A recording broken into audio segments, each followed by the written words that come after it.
आप देख रहे हैं इंडिया वाई यूपी। नमस्कार, मैं हूं अजय कुमार। पश्चिमी उत्तर प्रदेश की सियासत का अहम केंद्र रहा है बुलंदशहर। उत्तर प्रदेश के पूर्व मुख्यमंत्री कल्याण सिंह की सियासी विरासत भी यहीं सिमटी है, इसी इलाके में। राज्य के पूर्व मुख्यमंत्री बाबू बनारसी दास की भी ये जन्मभूमि है। दो मुख्यमंत्री जो इस क्षेत्र को अपनी कर्मभूमि मानते हैं। लेकिन बुलंदशहर जाइए साहब, ऐसा लगता है कि किसी पुराने कस्बे में आ गए हैं, 18वीं सदी के। इससे ज़्यादा कुछ नहीं है वहाँ पर। 2014 के लोकसभा के चुनाव के बाद इस इलाके को भारतीय जनता पार्टी के प्रभाव वाले इलाके में देखा जा रहा है। लेकिन क्या 2017 में भारतीय जनता पार्टी इस इलाके पर अपना वर्चस्व बनाए रख पाएगी, या समाजवादी पार्टी जो पारंपरिक तौर पर यहाँ पर हमेशा मजबूत रही है, भारतीय जनता पार्टी को पछाड़ देगी?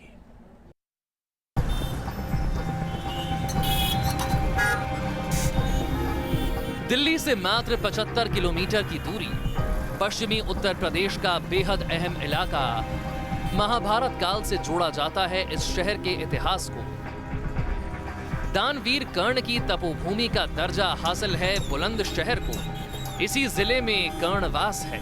मान्यता है कि यहीं पर दानवीर कर्ण तपस्या किया करते थे। मान्यता है कि ये महाभारत काल के राजा कर्ण का इलाका है, जिसे कर्णवास कहा जाता है। और ये है माता कल्याणी का मंदिर, जिसे कात्यायनी देवी कहा जाता है। ऐसा माना जाता है कि कल्याणी देवी राजा कर्ण को उनकी तपस्या के बाद, उनके तप के बाद हर दिन 1.25 मन सोना देती थी। और राजा कर्ण अपनी शिला पर बैठकर उस स्थान पर हर दिन ये 1.25 मन सोना दान किया करते थे। और तब से ही उन्हें दानवीर कर्ण के तौर पर माना जाता है। पुरातन सुनहरा इतिहास, महाभारत काल में अहम भूमिका रही है बुलंदशहर की। आज की सियासत में भी अहम योगदान है बुलंदशहर का। राज्य के 2 पूर्व सीएम की कर्म भूमि है बुलंदशहर। जनता पार्टी के शासनकाल में राज्य के सीएम बाबू बनारसी दास बुलंदशहर के ही थे। पूर्व सीएम कल्याण सिंह की सियासी विरासत भी यहीं सिमटी है। लेकिन दिल्ली से नजदीकी और सियासत की चमक इस शहर को विकास की बुलंदियों पर नहीं ले जा सकी। बनारसी दास के समय में तो ये मानिए कि थोड़ा विकास हुआ, जैसे कि जिला अस्पताल बना या कुछ उस समय का थोड़ा डेवलपमेंट हुआ, रेलवे लाइन वगैरह हैं जुड़ी। बाकी कल्याण सिंह के समय में कोई ऐसा विकास नहीं रहा। 5 साल वो सांसद रहे और जहाँ तक मैं समझता हूँ कि उनकी ग्रांट भी वापस चली गई थी। मटमैले कस्बे के अलावा कुछ भी नहीं है बुलंदशहर। सियासत का अहम केंद्र है ये इलाका। 2017 के चुनावों में इस इलाके की अहम भूमिका होने वाली है। बीजेपी के सामने अहम चुनौती है 2014 के लोकसभा चुनाव के प्रदर्शन को दोहराने की। 2014 के लोकसभा चुनाव में बीजेपी की जीत हुई थी इस इलाके से। लेकिन 2012 के विधानसभा चुनाव पर नजर डालें तो बुलंदशहर में 7 विधानसभा सीटें हैं। इसमें मात्र 1 सीट पर बीजेपी का कब्जा है। 2 सीटें बीएसपी, 2 कांग्रेस और 2 समाजवादी पार्टी के पास हैं। आज की सियासत में सबसे ज्यादा शोर नोटबंदी का है। इसका कितना असर होगा ये कहना मुश्किल है। लाइन तो इससे लंबी, कांग्रेस गवर्नमेंट में एलपीजी सिलेंडर लेने के लिए सुबह 4 बजे से लाइन में खड़े होते थे लोग। और उसके बाद भी वो ब्लैकिए इतने होते थे कि एक सिलेंडर 800 रुपये में मिलता था। अभी केवल 3 साल पहले की बात है, लेकिन हमारी शॉर्ट मेमोरी होती है, हम तुरंत भूल जाते हैं। इस चुनाव में राज्य के पूर्व सीएम कल्याण सिंह की साख भी दांव पर है। क्या कल्याण फैक्टर बुलंदशहर में काम करेगा? क्या बीजेपी को इसका फायदा होगा? नहीं, कल्याण सिंह जी का पूरा यहाँ पे जब अपने सांसद काल में उन्होंने सारे काम कराए यहाँ पे। और ऐसा कोई भी नहीं है विपक्षी दलों की वो है, उनका तो नेगेटिव बोलने की आदत है। कल्याण सिंह जी ने डिबाई क्षेत्र के लिए क्या किया? कुछ नहीं किया। वो तो खाली बिरादरी बेस पे वोट लेते हैं। चुनाव में जीत किसी की हो, लेकिन क्या इससे बुलंदशहर की तस्वीर बदलेगी? लोग यही सवाल पूछना चाहते हैं, लेकिन लगता नहीं कि राजनेताओं को इन सवालों में दिलचस्पी भी है। Vijay Trivedi, news nation, Bulandshahr. और आइए बात करते हैं कैसे इलाके की जिसकी वीर सुपूतों ने 1857 की क्रांति में अहम भूमिका निभाई थी। बात कर रहे हैं हम हापुड़ की, जो कि कभी गाजियाबाद का हिस्सा हुआ करता था, दिल्ली से बिल्कुल सटा हुआ।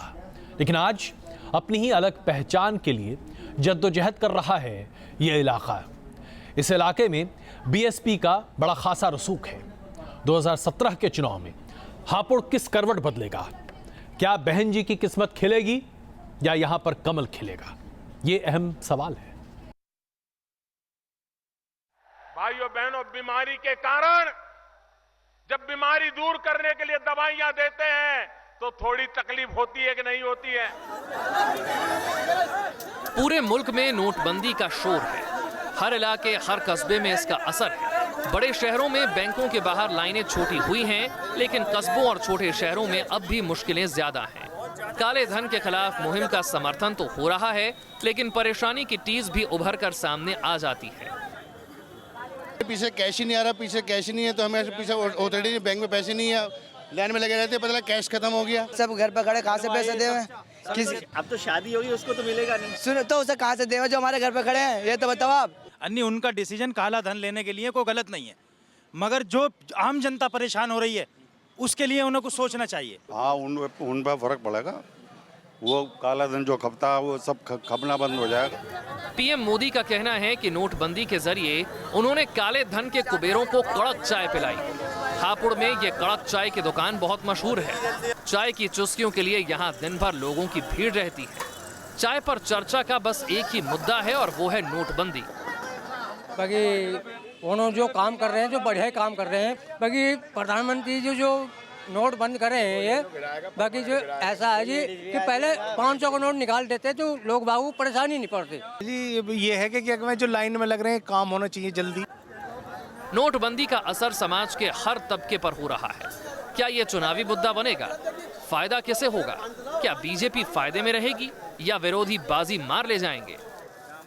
थोड़ी सी देखिए अव्यवस्था है, वो तो आप पब्लिक से पूछ सकते हैं। हर आदमी खुश है, हर बंदा खुश है। मैं ये पूछ रहा हूँ, स्वीकार कर रहा है उस फैसले को। मैं कहता हूँ कि जिन लोगों के पास है उनका निकलना चाहिए, लेकिन ऐसा प्रतीत होता है कि इसमें प्रधानमंत्री जी की मंशा साफ नहीं है।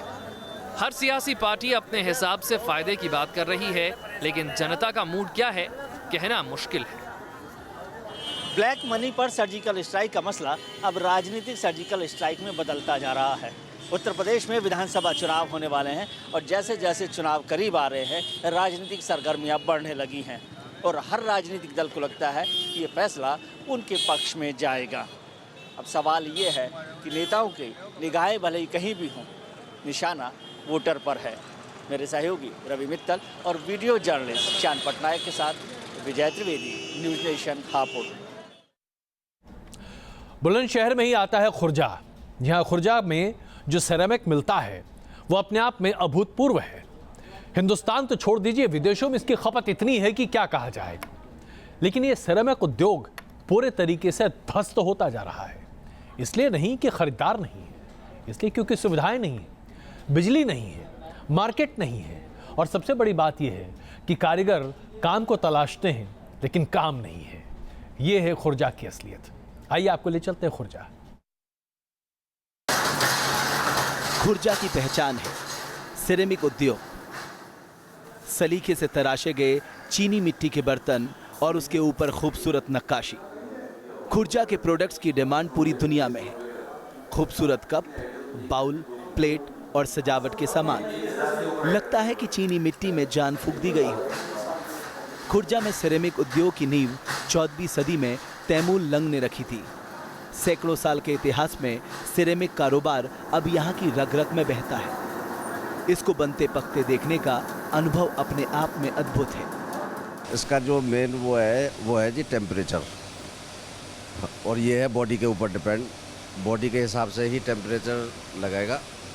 जिस हिसाब की हमारी बॉडी है उसी के हिसाब से इसमें टेम्परेचर हम लोग देते हैं। कहते हैं खुर्जा के प्रोडक्ट्स की बात ही अलग है। यहाँ के 30% प्रोडक्ट्स विदेशों में निर्यात किए जाते हैं। सिरेमिक उद्योग बड़ा है, फल फूल रहा है, लेकिन इन दिनों इन्हें मुश्किल का सामना करना पड़ रहा है। हैंडीक्राफ्ट है, पूरा सारा काम हाथ से हो रहा है जी। लेकिन इस पे भी वेट लगा हुआ है 14.5%। इस पे कई बार कोशिश भी हुई है प्रिंट मीडिया में और इलेक्ट्रॉनिक मीडिया के थ्रू हमने कई बार कोशिश करी बताने को। जीएसटी के आने से कुछ फर्क पड़ रहा है? जीएसटी के आने से तो और नुकसान हो जाएगा, क्योंकि अगर ये 18% स्लैब में आ गया तो ये और नुकसान हो गया, क्योंकि फ़ायदा तो उसे होगा जिसके बाद एक्साइज लग रही होगी। खुर्जा के प्रोडक्ट्स की क्वालिटी ऐसी है कि चीन के प्रोडक्ट्स भी इसके आगे पस्त हो रहे हैं। लेकिन पिछले 1 साल से चीन इस बाजार में दखल देने की पूरी कोशिश कर रहा है और इसमें काफ़ी हद तक सफल भी हो रहा है। देखिए, खुर्जा से कॉम्पीट तो किसी को भी नहीं हो रहा है। ये तो जी जी जी यहाँ से कंपटीशन नहीं है, क्योंकि यहाँ भी कोई अलग तरह का माल बनता है।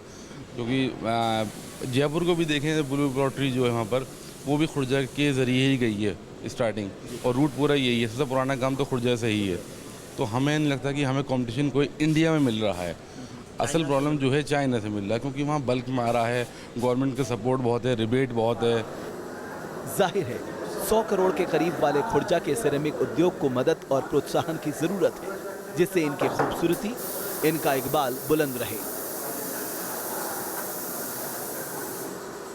ब्लू पॉटरी के रंग ज़िंदगी में रंग भरते हैं, इसलिए हमें खुर्जा का शुक्रिया अदा करना चाहिए कि वो ज़िंदगी के मौसम में रंग भरता है। लेकिन हमें भी इस बात की ध्यान रखने की ज़रूरत है कि खुर्जा का मौसम बेनूर ना हो जाए। मेरे सहयोगी नदीम, वीडियो जर्नलिस्ट श्यान पटनायक के साथ विजय त्रिवेदी, न्यूज़ नेशन, खुर्जा। तो जहां खुर्जा में सिरेमिक बर्तन अब लगभग न के बराबर बन रहे हैं, यानी चीनी मिट्टी के बर्तन बनाने में बड़ी दिक्कत हो रही है, वहां पूरा उद्योग ध्वस्त हो रहा है। वहीं अभी जो नोटबंदी हुई है साहब, हापुड़ तो ऐसा लगता है जैसे ये मर ही गया है। गुड़ का कारोबार बहुत बड़ा है यहाँ पर, और इस बार जाड़े में गुड़ के खरीदार मिल पाएंगे ये अपने आप में बहुत मुनासिब दिख नहीं रहा। बर्तन का कारोबार भी यहाँ बहुत बड़ा है, लेकिन बर्तन बिकेंगे कैसे? पैसे नहीं है लोगों के पास। भाई खुदरा पैसे होंगे तभी तो खरीदेंगे। क्या नोटबंदी के असर से गुड़ की मिठास कम होगी?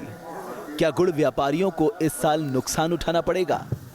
हापुड़ की गुड़ मंडियों को देखकर तो यही लगता है। ये मौसम गुड़ मंडियों में रौनक का है। मंडियों में गुड़ की आवक हो चुकी है। गुड़ पड़ा है लेकिन खरीदार नहीं। हापुड़ में ये गुड़ की मिठास की गुनगुनाहट का मौसम है। ट्रकों की आवाजाही, किसानों की हंसी, मजदूरों की खनखनाहट और व्यापारियों के ठहाके सुनाने का मौसम है। लेकिन इस समय यहाँ पर हर कोई पूछ रहा है, इतना सन्नाटा क्यों है भाई?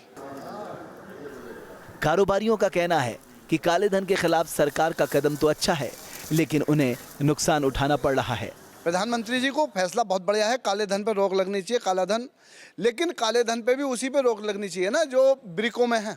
आगे तक के लिए सर होगा, देश हमारा बहुत पीछे चला जाएगा इस मामले में। अभी फिलहाल की पोजीशन से तो आगे हो सकता है मोदी जी की नीति से देश हमारा और तरक्की कर जाए।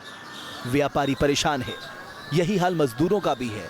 इनके लिए रोजी रोटी का संकट है। नुकसान हो रहा है बहुत भारी, रोटी का मिल रहा है। देश में हापुड़ के बर्तन उद्योग की भी खास पहचान है। यहाँ से बड़े पैमाने पर बर्तन का व्यापार होता है, लेकिन जब से नोटबंदी का ऐलान हुआ, बाजार में सन्नाटा पसरा है। बर्तन उद्योग एक बड़ा कुटीर उद्योग है, लेकिन नोटबंदी का असर यहाँ पे ज़्यादा गहरा है। लोगों का कहना है कि सर्जिकल स्ट्राइक ब्लैक मनी की बजाय व्यापार पर हुई है। खास सरकारी मदद के बगैर हापुड़ के बर्तन उद्योग ने बुलंदियों को छुआ है। नोटबंदी की मार यहाँ के उद्योग पर भारी पड़ रही है। सर, ये जो मोदी जी ने निर्णय लिया है ये बहुत अच्छा है, काले धन को निकालने वाला है। लेकिन इन्हें अगर जीएसटी लग जाती तब ये निर्णय लेते तो व्यापारियों को और इन उद्यमियों को इतनी परेशानी नहीं होती, क्योंकि पहले कैश में ज़्यादा ट्रांजैक्शन होती थी। लेकिन अब जब ये नीति लाए हैं कैशलेस की, तो उसके लिए प्रॉपर पैसा तो हमारे पर होना ही चाहिए। व्यापारी वर्ग काले धन के खिलाफ सरकार के कदम की तारीफ तो कर रहा है, लेकिन नुकसान की जल्द भरपाई हो इसकी उम्मीद भी कर रहा है। व्यापारियों को भरोसा है कि नोटबंदी का असर जल्द खत्म होगा और व्यापार के अच्छे दिन जल्द लौटेंगे। विजय त्रिवेदी, न्यूज़ नेशन, हापुड़। आसपास के इलाके के लोग जब खुर्जा पहुंचते हैं तो जाहिर सी बात है चीनी मिट्टी के बर्तन सामान खरीदना चाहते हैं। लेकिन सामान खरीदने के बाद जब आपकी जेब हल्की हो चुकी होती है तो पेट में खलबली मचने लगती है, और उसके बाद आपको खुर्जा के खुरचन की चाह होने लगती है। ज़रा सोचिए, हल्की सी आंच में पकाई गई मलाई जिसमें चीनी कुछ इस तरह से मिल जाए कि बस वो आपके मुंह में पहुंचे और वो घुल जाए। ये है जायका इस खुरचन का। अगर आपने नहीं खाया तो वाकई में जिंदगी नहीं जिया आपने। देखिए, मुंह में जो डालते ही घुल जाए, मिठास जो सबको भाए, खौलते दूध की मलाई की परत को खरोच खरोच कर तैयार होने वाली मिठाई खुरचन। कहते हैं खुर्जा के खुरचन की तो बात ही निराली है। ये खुर्जा की सबसे पुरानी दुकानों में से एक है। और हमारे साथ हैं सौरभ जी। सौरभ जी, क्या खास बात है इस खुरचन की? सर जी, इस खुरचन की एक खास बात है, सबसे पहले दूध से बनाई जाती है, जला जला के दूध को, और इसकी बहुत पतली पतली लेयर निकाली जाती हैं और बहुत थोड़ा हल्का मीठा लगाया जाता है और एक अलग ही आनंद है इसे खाने का। और ऐसा कोई होगा जो खुर्जा आए और खुरचन ना खाए। खुरचन की खासियत यही है कि इसमें चीनी बहुत कम होती है, लेकिन उसकी कमी आपको खलेगी नहीं। इसे खाते ही जो स्वाद आता है वह है गाढ़ी मलाई का। मलाई मुंह में घुलते जाती है और स्वाद का आनंद देती जाती है। खुर्जा की कुछ दुकान मिठास की पुरानी परंपरा को अब भी कायम रखे हुए है। Vijay Trivedi, news nation, Khurja. India by UP में आज के लिए बस इतना ही। लगातार देखते रहिए न्यूज़ नेशन।